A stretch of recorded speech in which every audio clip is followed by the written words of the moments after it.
Welcome to MS-DOS Games. Please enter your prompt.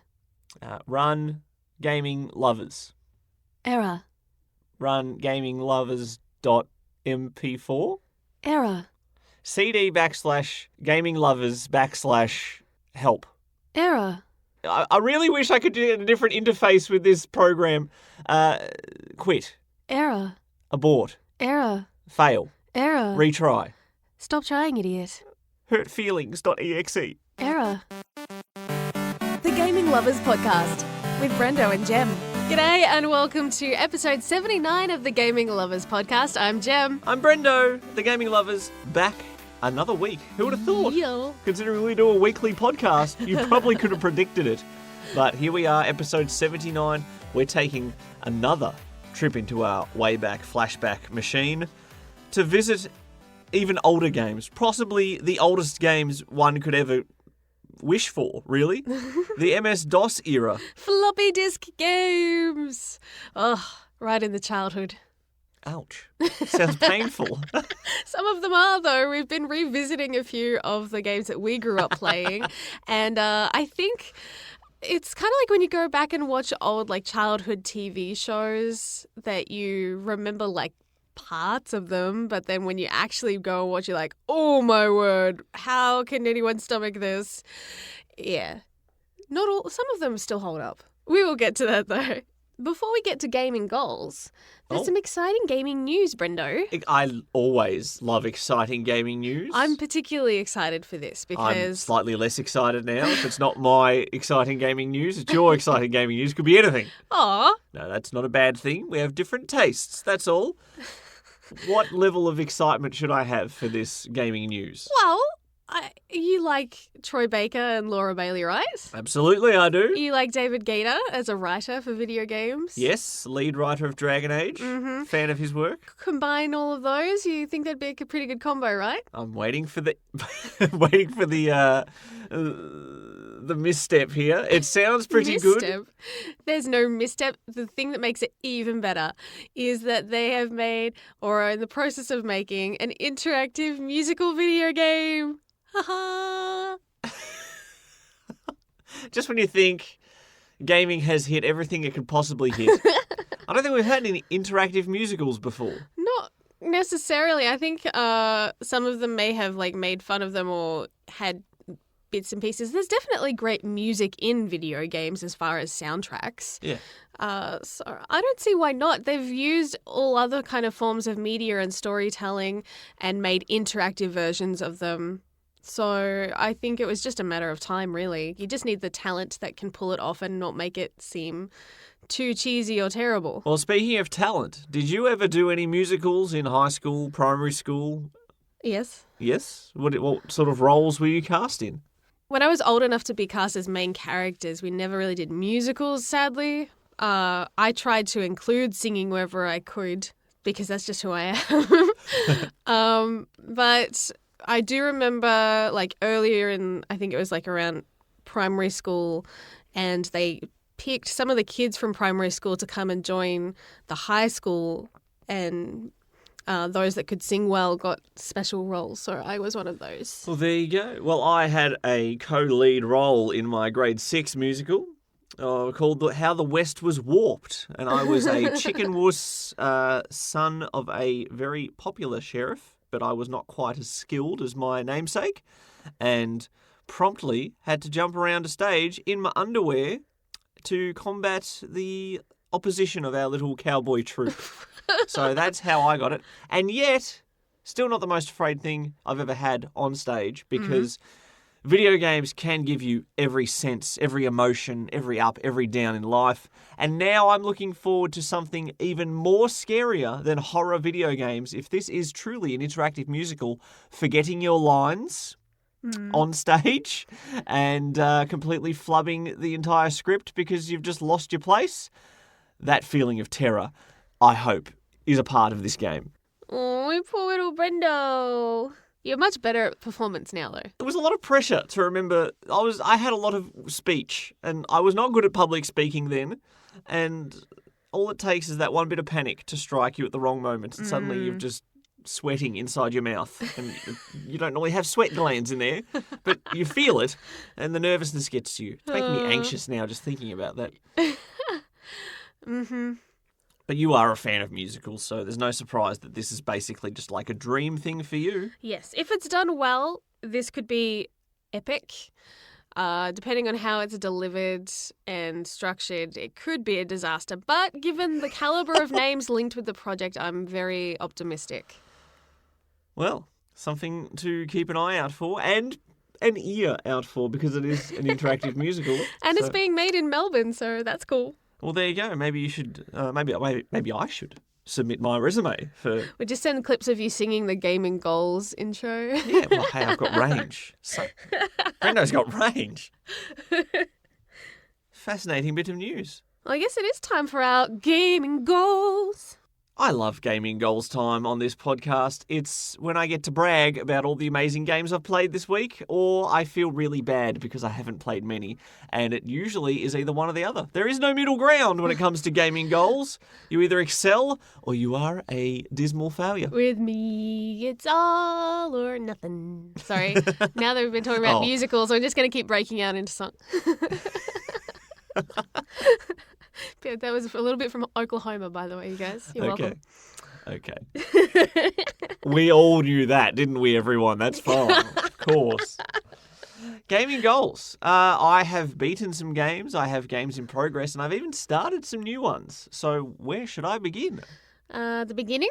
Right. It's a very good place to start. All right, that's another thing from a musical, isn't it? Yes. I've heard you sing that before. Sound of Music. I was going to say, let's move on from musicals, but technically Persona Q2, which I have beaten this week. Ooh, congrats. Thank you. After 50 hours, approximately, did contain a musical as well. So I can't say it's a complete leap from where we were in the discussion. It contained a musical. So there's no escape. The inevitability of musicals in video games is starting to infiltrate in, and there's no hope for any of us without show tunes and tap dancing. Which, of course, is the best type of fear to have, is of tap dancing. Persona Q2, right? I have been playing this on and off for a long time because it kept ebbing and flowing with my interest levels, with my excitement levels to play it, and also, yes, my opportunity to play enough of it. Sometimes I just didn't have time, and since I changed my job role at work, I have had less handheld gaming time. Very sad thing. Very sad little sacrifice I had to make. Now, Persona Q, the first one, was a fun, light, fluffy game until it hit me in emotional places that I did not expect it to hit.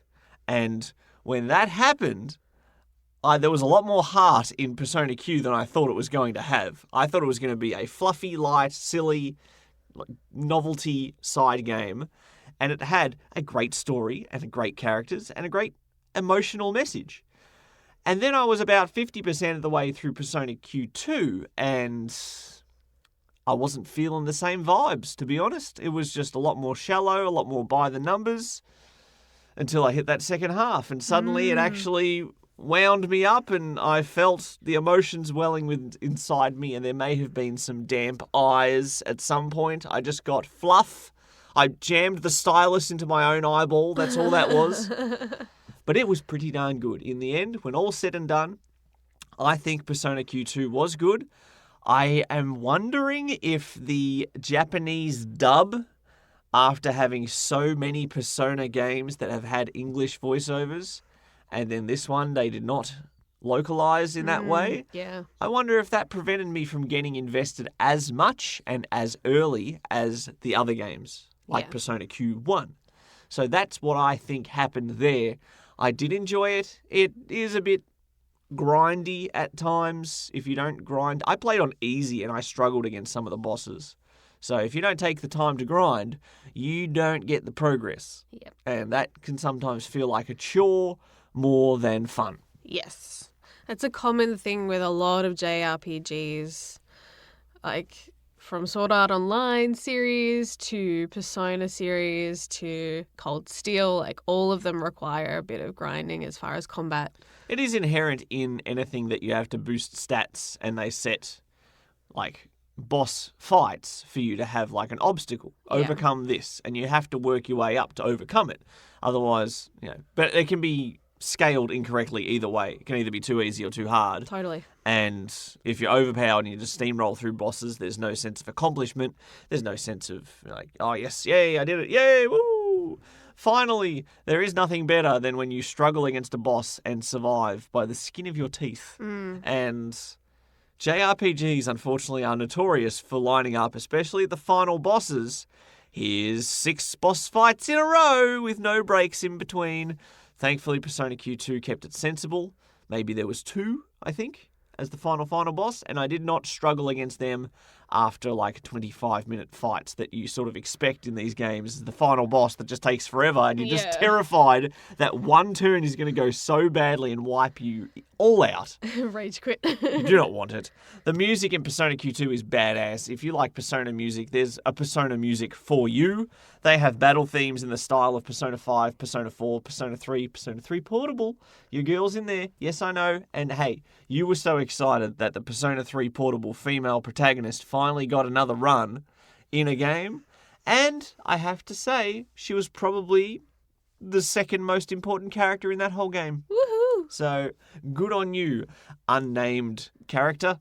I don't even know what her official name is.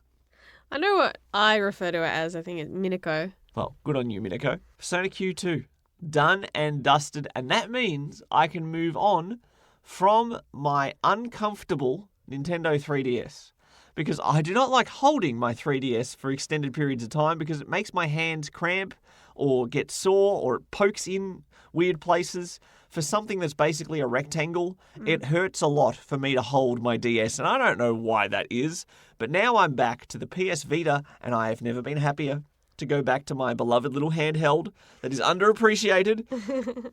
No, I know you did a poll for what you're going to play next as far as the Vita.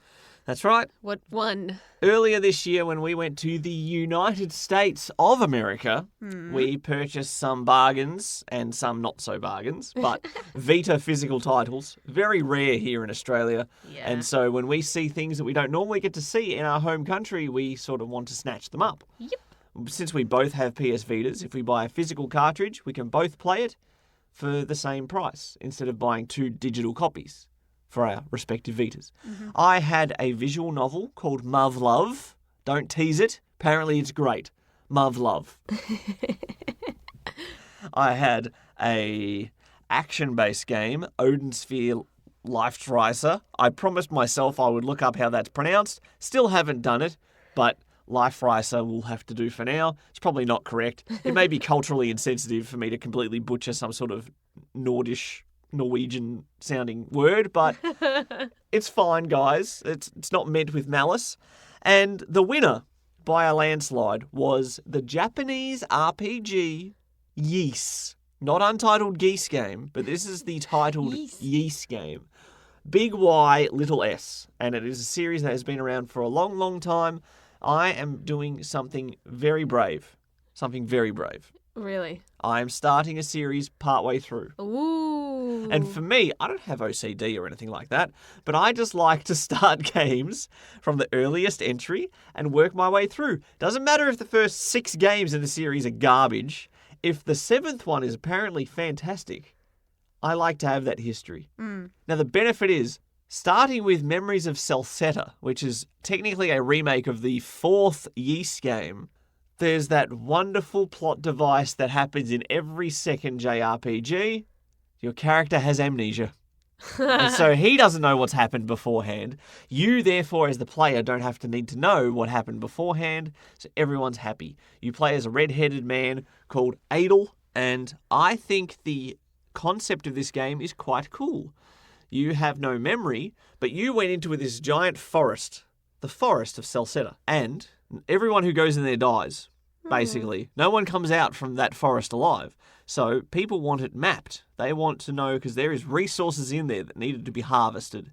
They're going to put up a whole lot of money for anybody who maps out the forest.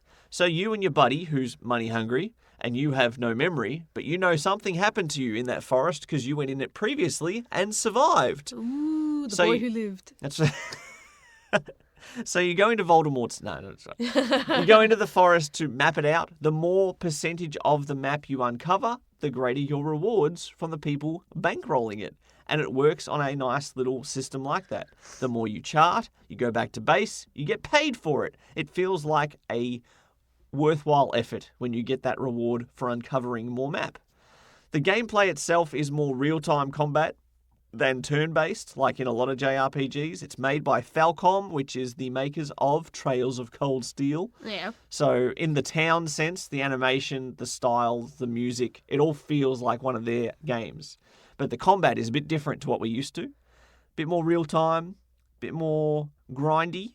There's a lot of enemies. The exploration part of things feels like the Sword Art Online Vita games, where you're going through different areas, you'll have branches, and you just sort of keep exploring and keep fighting enemies on your way, maybe some treasure chests here and there, but it's uncovering Adel's memories, which happen at certain parts of the map, that get you the real meat of what is going on. So it's pretty good. I'm having a great time with it. It won the poll in an absolute demolishing what word was I going for then?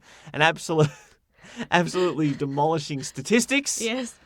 And at very early on, though, I was concerned because it was a perfect three-way split in my poll, which did not help me at all. 33% for everybody.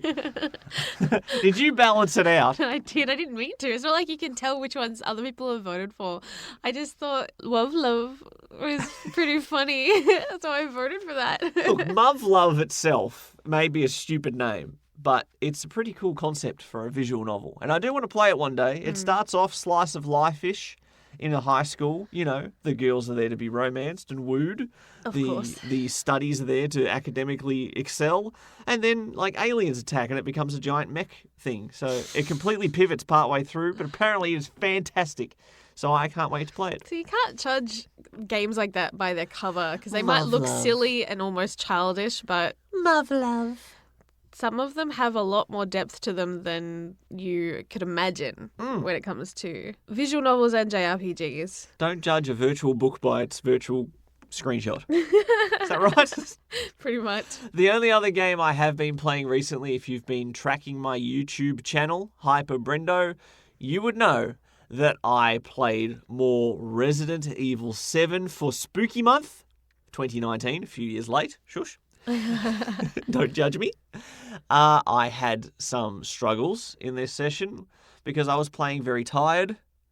And as a result, I will blame that completely for my bad accuracy with my handgun, my stupid brain as far as forgetting what I was doing partway through exploring the house and the gardens and everywhere else you go.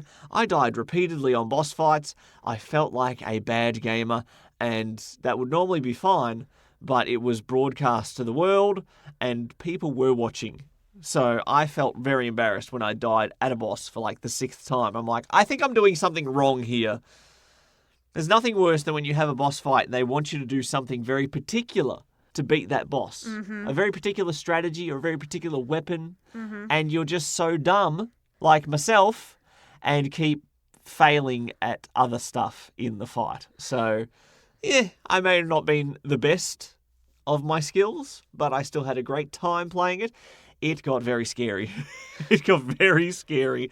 If you run to any clip, any moment in that, any time code in that second video, I'll probably be rambling faster than I am now because I was so darn nervous. The bosses, all the bosses I fought so far have frustrated me, primarily because the character runs so damn slow, but they are also quite scary, and it may be a factor of why I made so many mistakes because I was not thinking clearly. I will continue my playthrough of Resident Evil 7 when I get time, but that is my gaming goals. I have been successful in beating a game, which is always a large checkbox in gaming goals. I've started another one to clear the backlog, which is another goal that I do in my gaming. And I'm currently about halfway through Resident Evil 7. So there you go. The full update from Brendo of the Gaming Lovers. Gaming goals complete for me. What have you been playing? Well, I set a challenge last episode to grow a giant crop in Stardew Valley. That was one of the things that I wanted to do. And I did. You got it? Yes. Excellent. Well, I knew I that. So, posted a picture on our social media page, so if Which I you saw. follow that, then you would have already seen. I did already see it. Oh, really? Did you actually accomplish it? I didn't notice. But for those that maybe don't follow us on like Facebook or Twitter, I did it! Yay! I do want to do one more thing in Stardew Valley. Just before you move on, were you doing something wrong previously? Because you said you had been trying to grow one, Yeah. and it seemed like as soon as you set that goal, you achieved it pretty darn quickly. Yes. Well, I did look up a tip, and it said that if you have crops like just almost like a huge field of the same thing all next to each other, the odds are a lot better. Instead of just putting a 3x3 grid. Yeah, I was making like a grid of like 9. And doing it that way. Yeah. So It's like one of those Facebook things where like, how many rectangles are in this picture? And they're all overlapping. Mm-hmm. I imagine having like a 9x9 grid, you have a lot more chances to roll the random trigger yes. to get the 3x3 because there's multiple 3. Anyway, this isn't a maths class. Sorry, I got wrapped up in the tangent there. It took a while to figure out how to harvest said giant melon. I had to get the axe out to chop it down. What happens It then? might have been like James and the Giant Peach. That's what it looked like. You're okay? Jem and the Giant Peach. I love it. It's almost the same letters in the name. So what does it become when you chop it up? Does It just becomes a lot more. So if it would give you 9 normally, I think you get like over 20 or so melons from the giant one. So That's pretty cool. and especially since those particular like fruit or veg, when you harvest or plant those ones, they're usually the most expensive crops out of all the ones you can have. So if you can make ones that give you even more bountiful supply than you're raking in the dollars. Not that that's an issue for you. Yeah, so the last thing that I want to really do that I guess is an actual goal in the game, because you can kind of just play and chill and it's fun to play even if you don't really have a goal.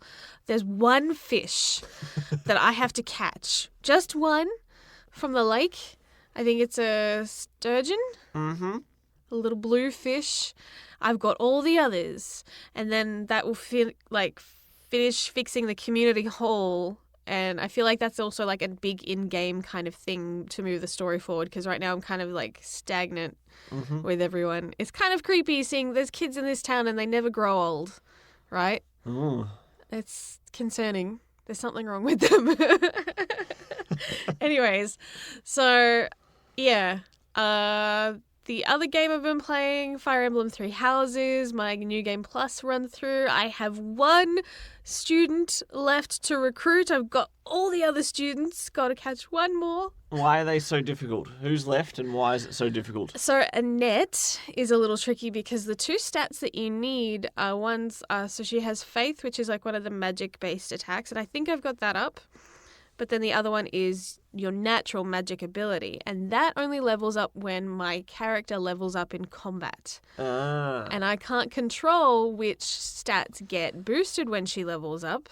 That happens at random, or it's probably set by the game, but I can't dictate where to put the points. Does it go up more if you use more magic attacks or something? I don't think so. I haven't actually done any deep research into this, but I figure if I just keep... I mean, my character's already way, over-leveled for where I'm at in the game. Yep.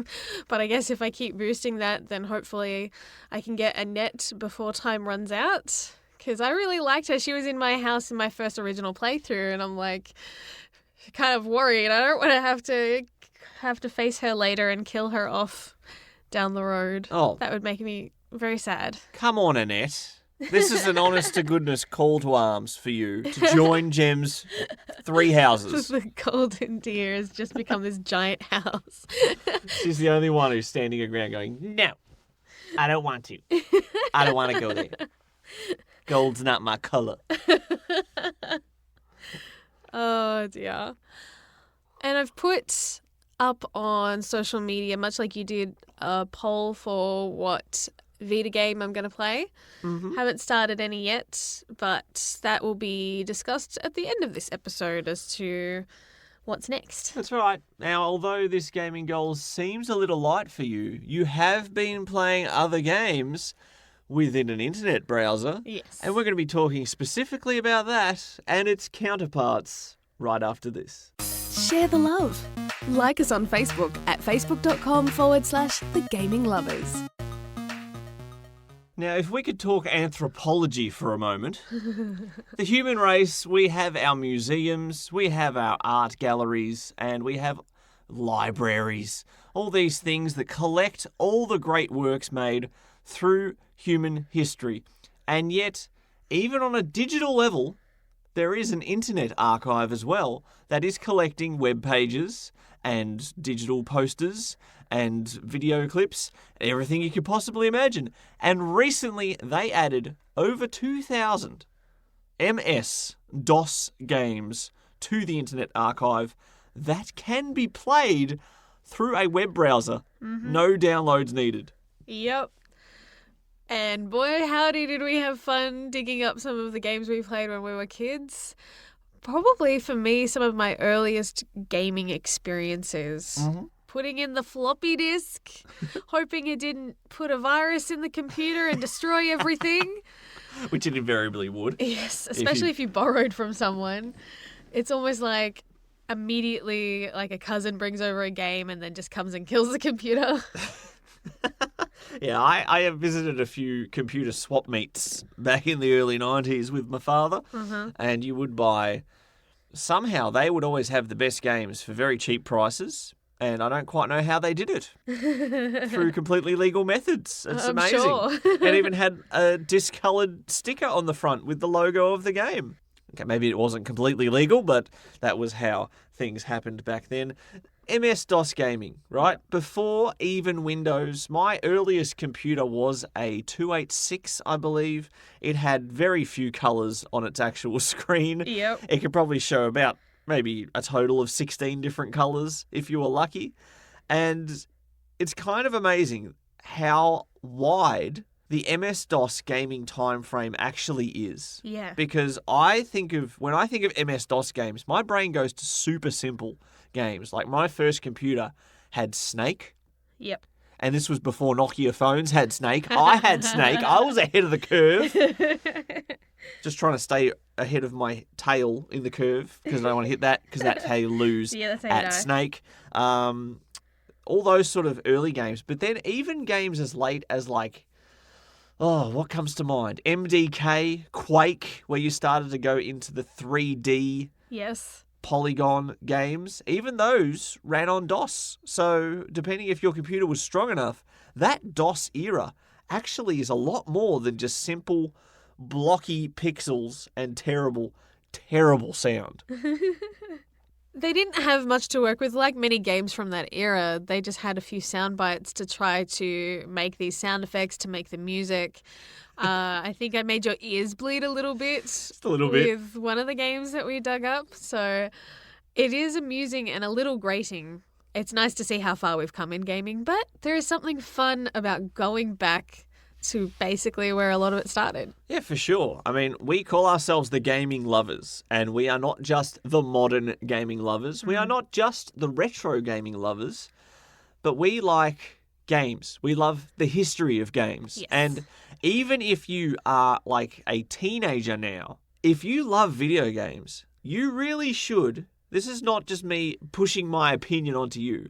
But if you love something, you want to study the history of it. Totally. I love professional wrestling, and I look back at 1970s professional wrestling and stuff like that. If people like cars, most of the time they will have an affection for older cars, Yes. classic cars.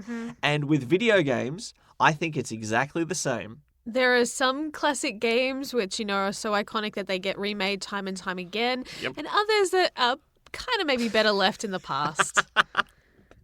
And that is exactly what you were talking about earlier with the nostalgia goggles Oh, yeah. that we have.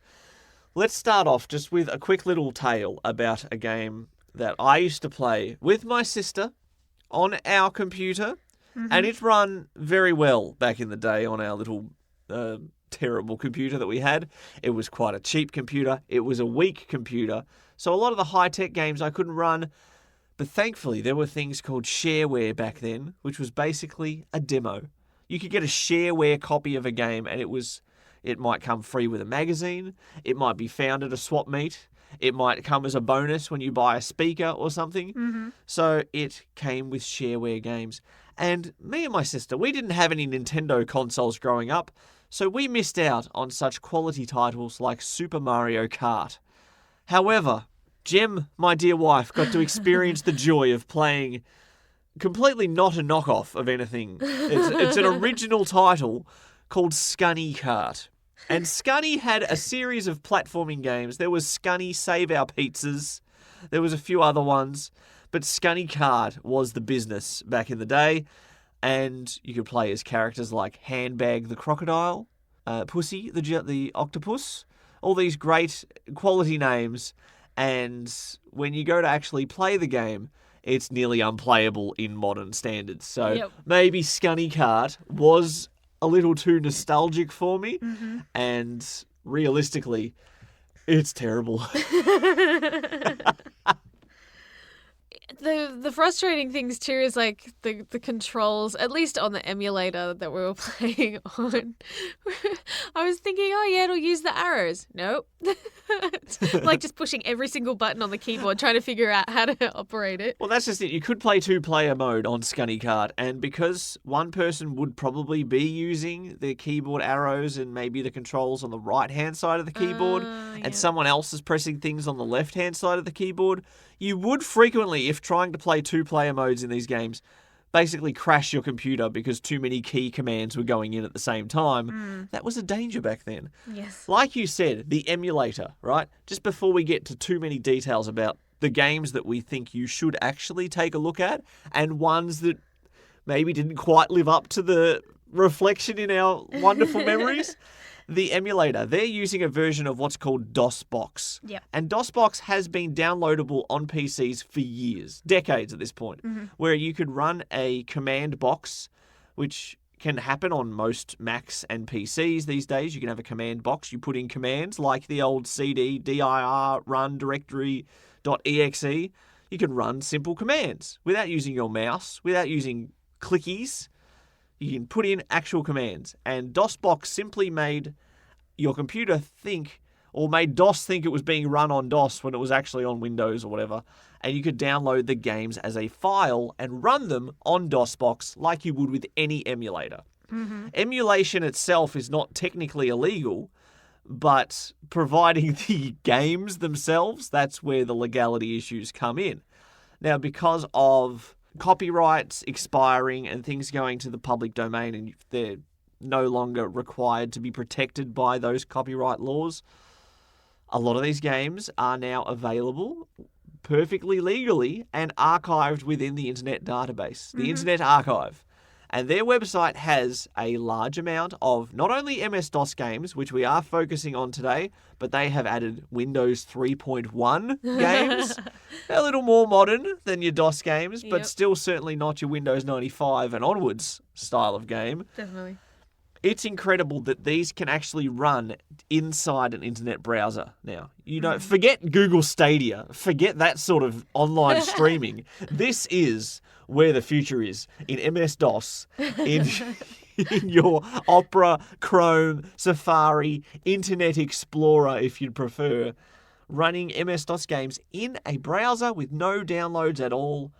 Hot diggity dog. I mean, it's not going to affect your data bandwidth for the month, let's put it that way. These games are like kilobytes large.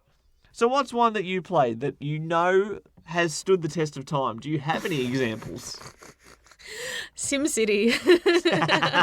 Nice safe one there. You played SimCity back in the day. Yeah, I'm talking about like the original, and then eventually came out again on the CD-ROM with SimCity 2000. Yep. But we've always had iterations of that growing up. I guess it was always a safe game. Mum and Dad could see, yep, oh, look, you're just building a city. Doesn't look too violent.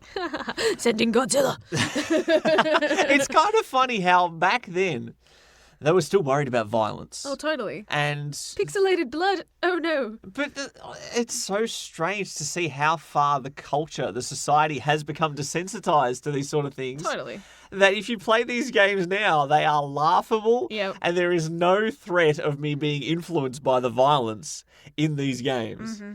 Comparative to what there is on TV and just out and about on a poster. You see a creepy clown with murder devices. Yep. Okay, that's just standard for this day and age. Even the blood dripping down the screen for GoldenEye was made it a potential iffy game for our parents to get for us. But when they saw us playing it at a cousin's house and all of us taking turns doing the multiplayer, I think they caved. Yeah. Plus, we'd all seen the movie, so they're like, well, if it's the same as the movie, I guess we can't really say one's better than the other. The blood down the screen on GoldenEye is just the reflection of the introductory thing where it does the thing. Yeah, down the barrel of the gun looking at him, and then he gets shot and blood down the screen. Whoop-de-doo. But GoldenEye was not an MS-DOS game, no. You lose points for bringing that I'm up. sorry. We go on tangents. We don't mind. There are some games that I have fond memories of playing with friends specifically. I had a rather weak computer, could still do certain games fairly well, like the Gorillas game that I played with you today, where you, as a precursor to Worms, there was Scorched Earth, and as a precursor to Scorched Earth, there was Gorillas in QBasic, which basically you are two gorillas standing on skyscrapers and you throw explosive bananas at each other using such amazing mathematical things like angle and velocity.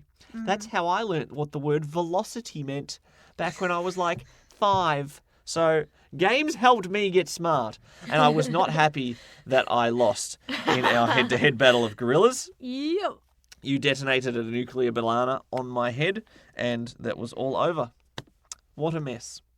You destroyed half a skyscraper to blow me up. Technically, you're the one that hit the building. I wildly missed the first shot. The second shot, it was dead on. I always loved platforming games ever since I first laid eyes on them. It's hard for me to remember exactly which first platformer I played, but I know I played PC games before I had my first Sega system. So we're talking, I'm a Sonic fanboy here, but this is my gaming talk before Sonic. That's a big thing. I will always have a fond place in my heart for the Commander Keen series. Yeah. Which I do have most of them on Steam. I was gifted a Commander Keen pack by a friend for like $1.49. So, gosh, mate, you could have got me a better gift price-wise. But I always loved Commander Keen, a series that I fell in love with the instant that I played it. It got better and better as time went on. They were quite difficult, though. So at that age, you have that scale of, I like this game, but I suck at it. And I never got far enough. Coming back in as a mid-30s male, looking at these games going, my pride is damaged because I couldn't beat this level when I was 5 years old. I'm going to get revenge on this. Have you ever had that feeling with a game that old? Because I constantly get it. The Mega Drive Mini I had that with. If we boot up the Nintendo 64, if there's a level I knew I couldn't get past, I'm like, I just have to do it. Commander Keen, I don't think I've ever beaten the third one or the fifth one. And between those two, I would have a lot of frustration. You're listening to the Gaming Lovers Podcast. Want to join the conversation? Visit thegaminglovers.com. Record your comment or question by clicking on the button on the right-hand side. And you could be featured in the next podcast. I just remember, specifically when we're talking about these MS-DOS games, there were games I wasn't allowed to play because I was considered too young at the time. Leisure Suit Larry. No? Definitely didn't have that in our house. Games like Street Rod, I don't know whether it was content or just they thought I wouldn't be able to play it, or I would just be damaging a save file or something like that. I don't know. But for the longest time I wasn't allowed to play it. I had this is a game you're allowed to play, Jem, and then the rest are for the bigger kids. Was kind You of weren't what I allowed got. street rod. Yep. Car racing is going to negatively influence my daughter's opinion on life. I think they just thought it would be too hard for me. I don't know. So by comparison, I mean, if you're a few years younger than me, not far off, but if I had games at early days, by comparison, you would have had to be either much younger and playing, no offense, but more childish games, Yes. or you were playing later, in which case the games were probably past the MS-DOS era. So do you have any memories from MS-DOS games, even if they were a little childish? Definitely. The main one I always think of is Mixed Up Mother Goose, which was obviously like a very preschoolish, toddlerish, educational type fetch quest game. Mm-hmm. So you choose the child avatar that looks the most like you. They've got several different shades to choose from, which is nice, and genders too. And then you basically, in your dreams, go off to Mother Goose Land and help all the different nursery rhymes that are all mixed up and have lost their stuff everywhere. And Is Mother Goose as troublesome as her counterpart from 2019 Nintendo Switch Untitled Goose Game? that would make that funny if you're playing as a troublesome goose in that kind of environment. Maybe that you're just doing the damage from the goose stealing all these things, and that's why they're mixed up. Yeah. And the funny thing is, because you fly in on a goose, and then as it's kind of just wandering around the garden, it's honking. And In pixelated honk. yes. So that made me chuckle replaying that. I forgot how slow it is. Like walking from point A to point B is just painful. Yeah. So slow. You can't run. Like even running would be like normal walking. We can't animate running when we only have 280 pixels to work with. I know. I just wish they'd sped that up a little bit, like it's just I guess part of that is also catering for very young kids, easier for them not to muck up if everything's slow. So And even with like our age group, people, if they were playing MS-DOS games and they are currently in our age bracket, they probably would have played a lot of kids games and a lot of educational games. And I played a lot of educational games because, I mean, let's be honest, I'm a gaming lover. And I fell in love with games the instant that I got the concept in my brain that, oh my gosh, I can play this. I can interact with this. And I loved video games, and my parents were concerned that I liked them a little too much. So the compromise was, if you play something that's going to be educational, then you we'll let you play more than if you play something that is not. So I did play quite a few educational games. I had a game called Math Rescue, and if that doesn't sound like Game of the Year 1989 or whatever it was... It sounds American because it's math and not maths. That's true. If it was Australian, it would be Maths Rescue. Basically, you stop aliens from taking over the world because you put slime buckets on them and do maths equations. Woohoo! Well, that doesn't sound like very much fun. Can we move on from that one? What else did I play? At least, I was good at maths, even at that early age. So me and Benny Butterfly in Math Rescue were quite the tandem because I could handle any maths equation they threw at me. Throw a multiplication at me. I'm 5 years old, but I can handle it. It's fine. I was a smart kid. I also somehow am terrible at geology. No. What's it called with the earth? Geology? Yeah. Geography.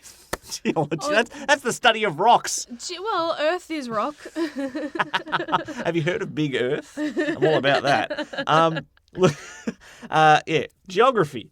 I have always been quite bad at geography, but I played a lot of Where in the World is Carmen Sandiego. Yes. And before the days of Googling answers, if we played Where in the World is Carmen Sandiego, we had to keep our own notes and have an encyclopedia ready because it would say, oh, the person you're after for went to a country where they use marks as currency. And I'm like, Or what the heck's that? I just work with dollars. How am I supposed to know what a marks is? So we'd have to look it up in an encyclopedia, find out, oh, it's Germany. And then you write down on the page for Germany in our little notepad. Not anymore, though. We'd have the flag, we'd have the currency, we'd have the capital city, we'd have what neighbouring countries are around it. It was a way to learn. And somehow, all these years later, I still couldn't name 12 countries that are in Europe. And if you give me a map of the United States and say, where is Kentucky, I wouldn't have a clue where Kentucky is. Things like that. It's where the chicken comes from, right? Yeah, I know where to get the chicken from Kentucky, but my geography has always been bad, and I'm disappointed because I invested time in where in the world is Carmen Sandiego before Netflix did. Floppy disk game that we grew up with that I bet you never even heard of that my mum really loved was called Exodus. Exodus. Yes. It was a Bible game. You played as Moses, and it's kind of similar to Boulder Dash, the other floppy disk game. Yeah. Not the game where you have to lie, but not the party game. You're like kind of moving through and you're digging, basically, yeah. And trying to avoid being crushed by falling boulders and stuff like that. But there's also enemies and things to get through. But every time you finished a level, you then had to answer 5 trivia questions, and they got hard. Did Moses do much spelunking in the caves? I don't remember that in the Bible story. I don't know. He might have gotten bored those 40 years in the desert. But yeah, I just remember watching Mum play that for hours. Yep. Hours and hours. So, yeah, things that you remember from your childhood, once you start digging, you're like, oh, yeah, there was this. Yeah. My dad was all about flight simulators. Chuck Yeager's Aerial Combat or something was a very low polygon 3D flight simulator. The ground would just be like a big green flat earth. The sky was also just blue, and you feel like you're flying, but it's like just 2 colours. It really wasn't that great. But going into the 3D graphics, it's amazing when I thought about how many first-person shooters I liked. And thankfully, once my parents mellowed out a little bit, first-person shooters I found excellent for my reflexes and for just hand-eye coordination with dodging enemy attacks and things like that. And so I went through the whole gauntlet, from Wolfenstein 3D to Doom to Hexen, Heretic, Blood, Redneck Rampage, pretty much everything that ran on those 3D engines from 3D Realms and id Software. Quake, that even came out on MS-DOS as well, a much later one, but it did run on MS-DOS. And that was where I sort of thought, hang on a second, MS-DOS is much more than just 2 gorillas chucking explosive bananas at each other. This is amazing. Yep. That whole style of first-person shooter has continued on. They're almost still identical. Games like the modern Doom games play like the classic Doom games. You still find keys and open doors and have arenas you get locked in until you kill all the enemies. It's so funny that even all these years later, we've got the same gameplay loop as these things from decades ago. Yes. And that's cool. I also was a massive fan of puzzle games, even from an early age. And although I wasn't quite as good at them as I probably would say I was, in my 20s or whatever, games like Lemmings. Have you ever played Lemmings? I've heard of it. I don't think I've played it. I think you would love Lemmings because I loved Lemmings. Basically, you know what a Lemmings... Yes. You know what a Lemmings... I know what lemmings are. It's one of my favourite insults. What is your explanation of a lemming? Well, they're little creatures that will just follow each other, even if it means going off a cliff. Exactly right.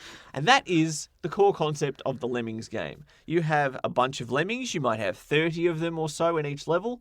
They drop out of a trapdoor into the world, and you have an exit door you have to get them to. The problem is they will just walk, and if they get to a cliff, they'll just drop off it and die. And then they'll all just do it. So you have to set up, you can give each lemming a job, basically. You can tell them to stop, and they'll make other ones that walk up to them turn around and go back the other way. You can make them climb. You can make them build. You can give them little umbrellas, so if they do fall off a cliff, they will safely umbrella down to safety. And you have to build basically a little way to get to the exit so that all the lemmings can get out, or at least most of them. And if you failed to do that, you could always double-click the nuke button and it would set up a 5-second countdown above all their heads before they all blow up. So that's excellent. I learned how to deal with failure by just nuking everything at a young age. Vote Brendo at your next presidential election. But Lemmings still is coming out. You get Lemmings on your phone these days. You can get Lemmings on your PlayStation. You get Lemmings on everything. It's another series that has kept maybe not the same standard of gameplay because there have been some missteps. Nobody wants to talk about Lemmings 3D. Let's make that clear. That was a failure. But yeah, Lemmings I fell in love with, and the concept of puzzles. There was another game. Oh, sorry, I'm on a ramp. I'm on a roll. I'm on a ramp. I don't even know what that means, but I'm excited. And I'm on the incline. I'm on a redneck rampage. The Incredible Machine was a game that was basically Mousetrap the game, but without the board game part. Yep. I've always loved chain reactions. I thought they were fascinating. I could just sit and watch Rube Goldberg machines on YouTube, anything, for hours.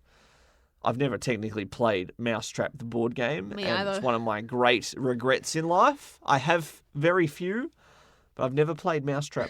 Never got it in my Christmas stockings. Aww. Maybe for my 35th birthday, I will ask for Mousetrap.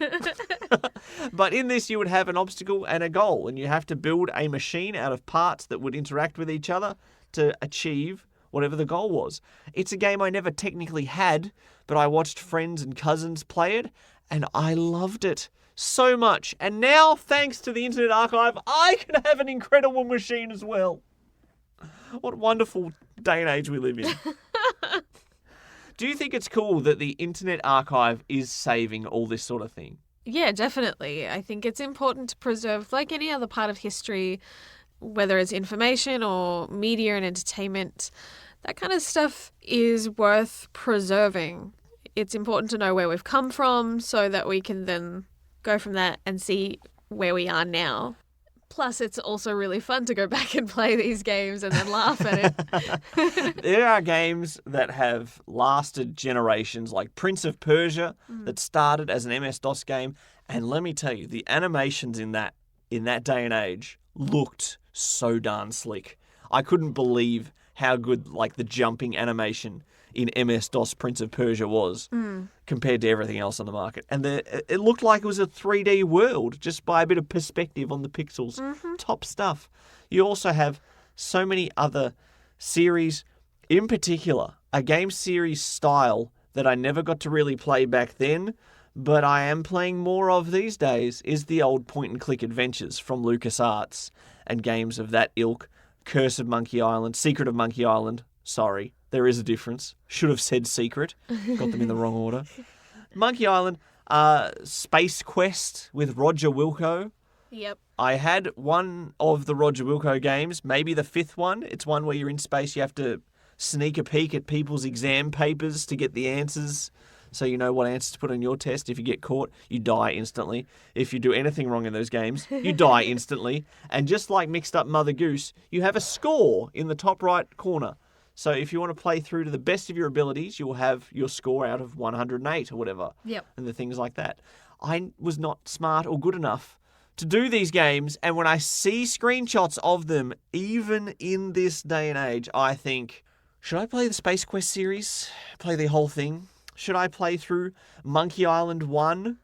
I kind of want to. I like that style of game. Hey, I recently played this year Day of the Tentacle, which was one of the most beloved MS-DOS games. There you go. I played a remaster on my PS Vita, mind you, but the principle still remains. It was the same game, just with a different UI.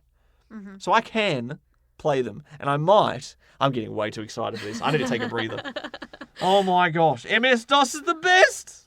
There were some surprising entries as I started looking at other games that I never even heard of or realized had been around back then. You might even be surprised. one of the earliest XCOM games. Yes. Now, that's what I mean when I start finding out that there is previous entries that far back in a series that I beloved nowadays. Yep. Oh, man, I want to see where they came from. I want to see the similarities. Even games like Fallout 1. Yes. Games of that age, I still have the urge to play and fill in the blanks in my gaming history. And the Elder Scrolls. Oh, As early don't as do this. 1994. Don't do this to me. I started the Elder Scrolls at Morrowind and was like, oh, this is the third game in this series? I've never even heard of the other two at the time. I never had a computer that could probably run them, and I didn't have access to the games. There was no digital online stores back then. If you didn't know someone who sold the discs, you couldn't get the games. Yeah. And that's why those swap meets were so invaluable as somebody trying to build up a software library on floppy disks. Yeah. Because you didn't have access to them anywhere else. They didn't really sell many in the shops. It was hard to get a hold of titles. Yeah. So if you knew someone who had a game, you would be borrowing it and taking along with it a virus, no doubt. So, yes, you're correct with that one. So many times. We went through so many computers back then. It's been nice. Fond memories.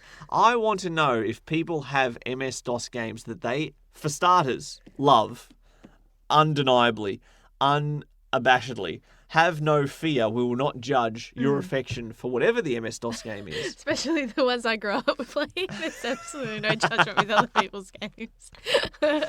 But even more importantly, if there is a game that you find should be played by anybody who loves gaming history like we do, let us know. One thing that has caught my eye, before the days of the Resident Evil series, the first true survival horror game that people say is like the precursor to the first Resident Evil is called Alone in the Dark. And I've never played it. It is a 3D adventure in a haunted mansion, basically.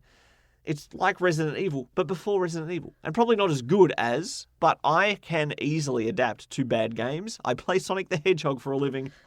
That's my one that is like necessary every 4 episodes. Self-deprecating humor, guys. It's the way to go. Maybe you could play that this week, especially with Halloween on the way. Oh, it's scary month still. It is. Alone in the Dark. Should I play it? Once I beat Resident While Evil. you're alone in the dark. Oh, I get it. How so? Where are you going? How about this? To If the I other beat room. Resident Evil 7 before the end of October, I'll try and beat. I don't even know how long Alone in the Dark is, but I'll give it a shot. The Internet Archive will have my back, and I will play Alone in the Dark. Add that to my gaming goals. Woohoo. Well, I guess we're there. What other games are on your gaming goals for this week? Is it gaming goals time already? Yeah. Well, I guess we did segue naturally into it, so I shouldn't have said anything. Of course, primary title, Resident Evil 7. Probably going to be more morning sessions. This is the style of game, ideally. You want to play in the dark. You want to play at night. You want to play it just before you go to bed. So you're going to bed with that lovely adrenaline and cortisol running through your body, whatever it's called.